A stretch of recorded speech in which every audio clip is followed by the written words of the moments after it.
Ledakan besar kasus COVID-19 diperkirakan akan terjadi jika Pilkada serentak 2020 tidak ditunda. Ya, kampanye Pilkada serentak berpotensi memunculkan 1 juta titik penyebaran dengan melibatkan 100 juta orang selama masa kampanye.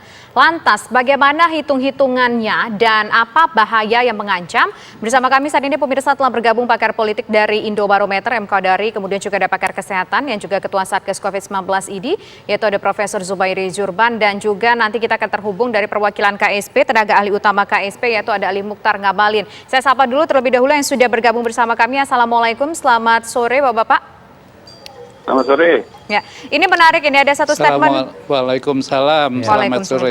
Ini menarik, ini ada satu statement yang disampaikan oleh Bang Kodari bahwa ini COVID akan menjadi bom atom kalau pilkada serentak tetap dilaksanakan. Ini hitung-hitungannya bagaimana Bang Kodari bisa menjadi sebuah bom atom? Ya, pertama begini, jumlah pasangan calon ya yang saya dapatkan dari Bawaslu itu adalah 734 paslon. Karena itu 734 paslon ini sebetulnya terdiri dari 1.468 orang ya. Karena namanya pasangan itu kan ada satu calon kepala, satu calon wakil. Kemudian saya selama ini tanya dengan calon, mereka ketemu kampanye itu ke berapa titik. Nah, biasanya tuh mentargetkan satu hari itu 10 titik. Bahkan kemarin saya ada dialog dengan Mas Helmi Yahya yang pernah jadi calon bupati juga. Dia mengatakan saya pernah paling tinggi 16 titik begitu. Jadi angka 10 itu rasanya wajar ya. Kemudian ini masa kampanyenya dari tanggal 26 September sampai dengan 5 Desember itu ada 71 hari.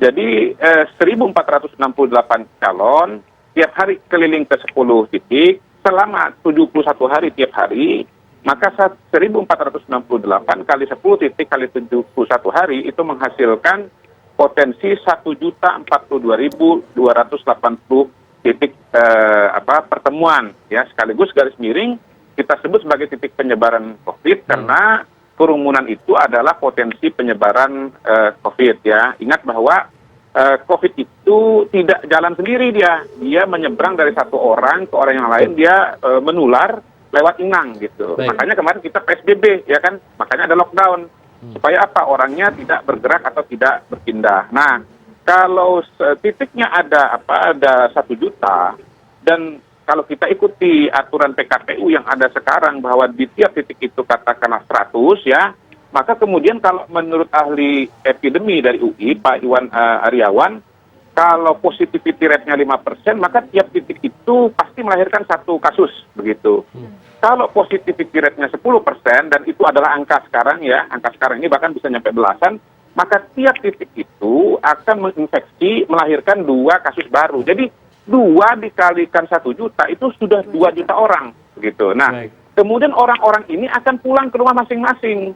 Nah, nanti di rumah dia akan menginfeksi keluarganya, dan kalau keluarga itu sudah jadi katakanlah klaster rumah tangga, maka kemudian klaster rumah tangga itu juga potensial bergerak ke sana kemari. Yang intinya kalau pilkada, kalau kampanye itu desainnya masih seperti PKPU sekarang ini, tidak ada perubahan, ditambah nanti ada coblosan, ya. Kalau prevalensinya 5%, positivity rate-nya 5%, itu Pak Iwan pernah menghitung potensi kasus COVID akibat pilkada ini mencapai sekitar 12 juta orang. Itu kalau 5%, kenyataannya pada hari ini sudah 10%. Ya kalikan 24 juta orang, begitu. Kita 6 bulan, 6 bulan ya, kasusnya per hari ini 200 berapa? 244, katakanlah 250 ribu. Dari 250 ribu, ya loncat ke 12 juta, ke 24 juta, apa nggak ledakan bom atom tuh, begitu. Dengan segini saja kita sudah kewalahan, apalagi nanti tiba-tiba 12 juta atau 24 juta. Baik, Bang Ali Mukhtar Ngabalin, Bang Ali, bagaimana kemudian dasar pemerintah tetap melanjutkan pelaksanaan pilkada ini dengan melihat data yang disampaikan oleh Bang Kodari tadi sebenarnya cukup mengkhawatirkan, Bang Ali?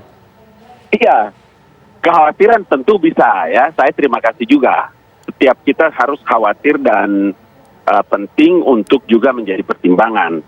Tapi yang harus diingat bahwa penyelenggaraan pilkada serentak itu kan juga adalah bagian yang tidak terpisahkan dari hak-hak konstitusi rakyat yang harus juga menjadi pertimbangan. Karena itu memang pelaksanaan pilkada serentak ini dilakukan dalam masa pandemi ini dengan protokol kesehatan yang ketat.